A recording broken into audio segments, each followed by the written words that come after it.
여러분 안녕하십니까?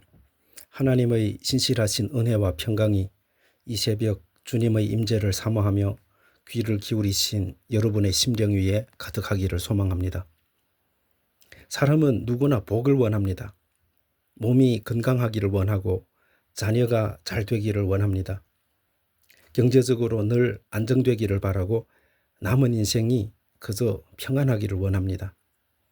그런데 오늘 본문인 시편 84편은 우리에게 매우 근본적인 질문을 던지고 있습니다. 당신이 생각하는 가장 큰 복은 과연 무엇입니까? 라는 질문을 던지고 있습니다. 우리는 평생 동안 하나님께 복을 구하며 살아갑니다. 하지만 정작 복의 근원이신 하나님 자신을 구하며 사는 사람은 그리 많지 않은 것 같습니다. 우리는 하나님의 손은 붙잡으려 하지만 정작 하나님의 마음은 구하지 않을 때가 있습니다.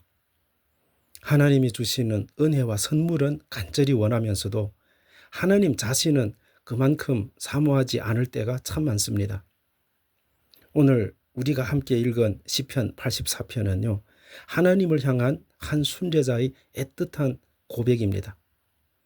그는 지금 성전을 너무 그리워하며 울고 있습니다. 하나님을 만나고 싶어서 견딜 수 없어 합니다. 주님과 함께하는 단 하루를 세상에서 누리는 첫날보다 더 귀하게 여기고 있습니다. 오늘 이 새벽 이 귀한 말씀을 통해서 우리 인생의 참된 복이 무엇인지 다시 한번 깨닫고 결단하는 시간이 되기를 원합니다. 첫째로 하나님을 간절히 사모하는 사람이 진짜 복 있는 사람입니다. 본문 1절과 2절을 제가 다시 한번 읽어드리겠습니다. 만군의 여호와여, 주의 장막이 어찌 그리 사랑스러운지요. 내 영혼이 여호와의 공정을 사모하여 쇠약하며. 시편 기자는 하나님의 성전을 너무나도 사랑했습니다. 그러나 사실 그가 사랑했던 것은 화려한 건물 자체가 아니었습니다. 그는 성전 안에 임재해 계시는 하나님을 사랑했던 것입니다. 성전은 하나님을 깊이 만나는 장소였기 때문에 그의 눈에 그토록 아름답고 사랑스러워 보였던 것입니다. 오늘날 우리도 마찬가지입니다. 예배당이라는 건물이 중요한 것이 아니라 그곳에서 우리가 함께 예배하며 살아계신 하나님을 만나기 때문에 그 자리가 소중한 줄 믿습니다. 이 아침에 우리는 스스로에게 정직하게 질문해 보아야 합니다. 나는 정말 주일 예배를 간절히 기다리고 있는가? 오늘도 내 영혼에는 말씀을 듣고 싶은 타오르는 갈망이 있는가? 하루라도 기도하지 않으면 마음에 답답함이 있는가? 하나님을 만나지 못하면 내 영혼이 정말로 목말라 애타하고 있는가? 현대 교회의 가장 큰 위기 중 하나는요. 예배의 형식과 순서는 화려하게 남아있지만 하나님을 향한 순수한 사모함이 사라지고 있다는 점입니다. 입술로 찬송은 부르지만 가슴속에 감격이 없고 소리내어 기도는 하지만 눈물이 메말라 있으며 예배의 자리에는 앉아 있지만 정작 하나님을 간절히 찾지 않는다는 것입니다. 여러분, 신앙생활의 연수가 오래될수록 우리는 정말로 조심해야 합니다. 처음 예수님을 믿었을 때의 그 뜨거움이 나도 모르는 사이에 식어버릴 수 있기 때문입니다. 요한계시록에 나오는 에베소 교회가 수많은 사역을 하고도 결국 주님께 책망받았던 유일한 이유는 바로 처음 사랑을 잃어버렸기 때문이었습니다. 여러분, 우리가 처음 주님을 만나 은혜를 받았을 때를 한번 기억해 보십시오. 그때는 말씀 한 구절만 들어도 가슴이 먹먹하고 눈물이 났습니다. 나의 이름을 불러주시는 기도만 해도 감사했고 그저 예배 자리에 앉아만 있어도 행복했습니다. 그런데 지금 우리의 모습은 어떻습니까? 세상의 걱정과 염려가 나의 하나님보다 더 크게 보이지는 않습니까? 하나님보다도 자녀의 문제, 건강의 문제, 당장 눈앞의 경제적인 문제가 내 마음의 중심을 더 크게 차지하고 있지는 않습니까? 오늘 시편 기자는 하나님이 없는 세상적인 성공보다 비록 낮고 가난할지라도 하나님과 함께하는 삶을 선택했습니다. 왜냐하면 하나님 자신이 그 인생의 가장 큰 기쁨이었기 때문입니다. 참된 복은 하나님이 주시는 무엇을 얻는 것이 아니라 하나님 자신을 나의 기업으로 소유하는 것인 줄 믿습니다. 둘째로 눈물 골짜기를 지나갈 때도 하나님을 찾는 사람이 진짜 복 있는 사람입니다. 본문 5절과 6절 말씀입니다. 주께 힘을 얻고 그 마음에 시온의 대로가 있는 자는 복이 있나이다. 그들이 눈물 골짜기로 지나갈 때에 라고 고백하고 있습니다. 여기서 말하는 눈물 골짜기는 원어로 박하 골짜기를 의미합니다. 물이 한 방울도 없는 메마른 땅, 척박한 땅, 그래서 눈물밖에 나오지 않는 고난의 자리를 뜻합니다. 우리의 인생길에도 예외 없이 이 박하 골짜기가 찾아옵니다. 불치병이나 갑작스런 사고 같은 질병의 골짜기가 있습니다. 아무리 애를 써도 풀리지 않는 경제적 어려움의 골짜기가 있습니다. 자녀 때문에 밤마다 가슴을 치며 눈물 흘리는 골짜기가 있고, 사랑하는 사람을 먼저 떠나보내야 하는 사별의 골짜기가 있습니다.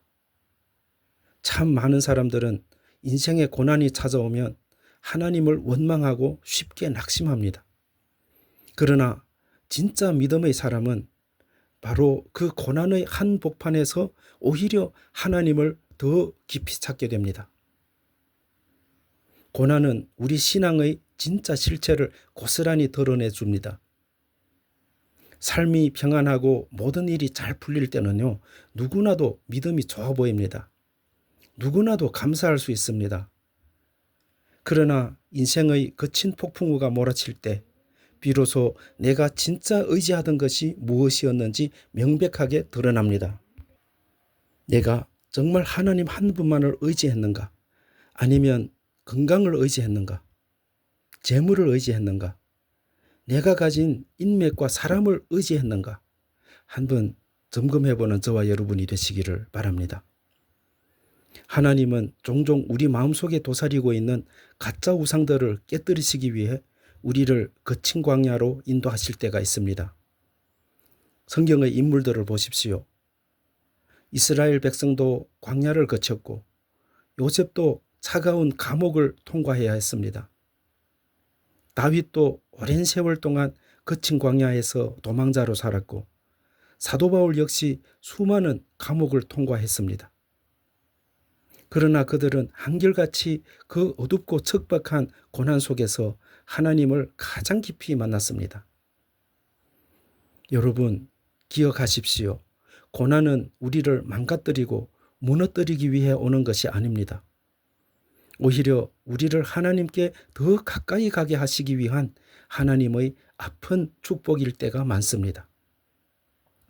이 눈물 골짜기를 통과하는 동안 우리는 비로소 내 힘을 빼고 진짜 기도를 배우게 됩니다. 나의 교만을 끊고 겸손을 배우며 오직 하나님 한 분만 붙드는 법을 훈련받게 되는 것입니다. 그래서 시편 기자는 오늘 본문에서 아주 놀라운 선언을 합니다. 그들이 눈물 골짜기를 지나갈 때에 그곳에 많은 샘이 있을 것이며 라고 선언을 합니다. 하나님을 온전히 만난 사람에게는 고난이 변하여 축복이 됩니다. 내가 흘린 그 아픈 눈물이 변하여 은혜의 강수가 되고 메말랐던 인생의 광야가 생명의 샘물로 피어나게 될 줄로 믿습니다. 셋째로, 오직 하나님 한 분만으로 만족하는 사람이 진짜 복 있는 사람입니다. 본문 10절과 12절 말씀을 읽어드립니다. 주의 궁정에서의 한 날이 다른 곳에서의 첫날보다 나은즉 만군의 여호와여 주께 의지하는 자는 복이 있나이다. 여러분, 이 고백이 바로 오늘 시편 84편의 가장 빛나는 절정입니다. 세상 사람들은 언제나 첫날을 원합니다. 돈이 가득하여 떵떵거리는 첫날, 높은 명예와 번세를 누리는 첫날, 아무 걱정 없이 건강하고 성공적인 첫날을 끊임없이 갈망합니다. 그러나 오늘 시인은 단호하게 고백합니다. 하나님과 함께하는 단 하루가 세상에서 누리는 그 화려한 첫날보다 훨씬 더 행복합니다. 라고 고백합니다. 이 고백은 입술의 지식만으로만은 절대로 할 수 없는 고백입니다. 하나님이 어떤 분이신지 그 사랑과 임재를 삶 속에서 진짜로 경험해 본 사람만이 터뜨릴 수 있는 위대한 고백입니다. 그래서 다윗은 화려한 왕궁의 권력보다 하나님을 더 사랑했고, 모세는 애굽 왕의 모든 영광과 보화보다 하나님과 함께 고난받는 길을 선택했습니다. 사도 바울은 자신이 그토록 자랑스럽게 여겼던 세상의 모든 배경과 명예를 주님을 아는 지식 앞에 그저 배설물처럼 내려놓았습니다. 왜 그랬을까요? 그들에게는 하나님보다 더 귀하고 값진 것이 없었기 때문입니다. 오늘 우리의 기도를 한번 정직하게 돌아보기를 원합니다. 내가 매일 드리는 구구절절한 기도 제목 가운데 하나님, 다른 무엇보다 하나님 자신을 더 원합니다 라고 고백하는 기도가 얼마나 있습니까? 우리는 주로 당장 급한 내 문제 해결을 위해서, 내 필요를 채우기 위해서 기도하곤 합니다. 그러나 성숙한 신앙은 문제의 해결보다도 하나님의 얼굴을 구합니다. 거친 환경보다 하나님 그분 자체를 원하는 것입니다. 내가 원하는 기도의 응답보다 응답하시는 하나님을 더 갈망합니다. 왜냐하면 하나님을 얻으면 인생의 모든 것을 얻은 것이고, 반대로 하나님을 잃어버리면 세상의 모든 것을 가졌어도 전부를 잃은 것이기 때문입니다. 그래서 시인은 시의 마지막에 이렇게 담대하게 선언합니다. 만군의 여호와여 주께 의지하는 자는 복이 있나이다 라고 선언합니다. 참된 복은 세상의 조건을 많이 가지는 것이 아닙니다. 참된 복은 만군의 여호와 하나님을 내 안에 온전히 모시고 사는 것입니다. 여러분, 오늘 시편 84편은 우리에게 참된 복을 가진 세 부류의 사람을 말씀해 주었습니다. 첫째는 하나님을 늘 간절히 사모하는 사람입니다. 둘째는 비록 눈물 골짜기를 지날지라도 그곳에서 하나님을 찾는 사람입니다. 셋째는 환경에 상관없이 오직 하나님 한 분만으로 만족하는 사람입니다. 우리 인생의 마지막 날에 하나님 앞에 서는 그 순간에 우리 손에 쥐어진 돈이나 세상적인 건강은 아무런 힘이 되지 못할 것입니다. 오직 우리가 이 땅에서 하나님과 얼마나 깊이 동행했는가, 그것만이 가장 아름다운 흔적으로 남게 될 것입니다. 부디 오늘 시작되는 이 하루와 여러분의 남은 평생 동안 하나님이 주시는 어떤 세상적인 복보다 복의 근원이신 하나님 자신을 가장 많이 사랑하고 사모하는 우리 도안교회 복된 성도님들이 다 되시기를 주님의 이름으로 간절히 축원합니다. 함께 기도하겠습니다. 거룩하시고 자비로우신 만군의 여호와 하나님 아버지, 오늘 이 새벽 시편 순례자의 고백을 통해 우리의 신앙과 가치관을 다시 한번 돌아보게 하시니 참으로 감사를 드립니다. 그동안 우리는 주님의 손에 쥐어진 축복과 은혜만을 탐내며 정작 하나님 자신을 사모하는 일에는 너무나 인색했음을 고백합니다. 주님, 우리의 연약함을 용서하여 주시고 주님을 처음 만났을 때의 그 뜨거운 처음 사랑과 갈망을 이 아침에 다시 한번 회복시켜 주시옵소서. 하나님, 오늘 우리 성도들 중에 인생의 메마른 박하골짜기, 눈물 골짜기를 걸어가고 있는 이들이 있습니까? 낙심하지 않게 하시고 사방이 막힌 그곳에서 눈을 들어 하나님을 바라보는 시온의 대로가 열리게 하여 주옵소서. 우리가 믿음으로 이 고난을 통과할 때 눈물 골짜기가 변하여 축복의 샘물이 솟아나는 반전의 역사를 경험하게 하여 주옵소서. 세상이 말하는 화려한 첫날의 성공보다도 주님 품 안에 머무는 오늘 하루가 가장 안전하고 행복함을 고백합니다. 우리의 해가 되고 방패가 되시는 하나님 한 분만으로 만족하며 오늘도 주님 손을 꼭 붙잡고 세상 속에서 당당히 승리하는 모든 성도들이 되게 하여 주옵소서. 우리의 가장 큰 복이 되시는 우리 주 예수 그리스도의 이름으로 간절히 기도드리옵나이다. 아멘.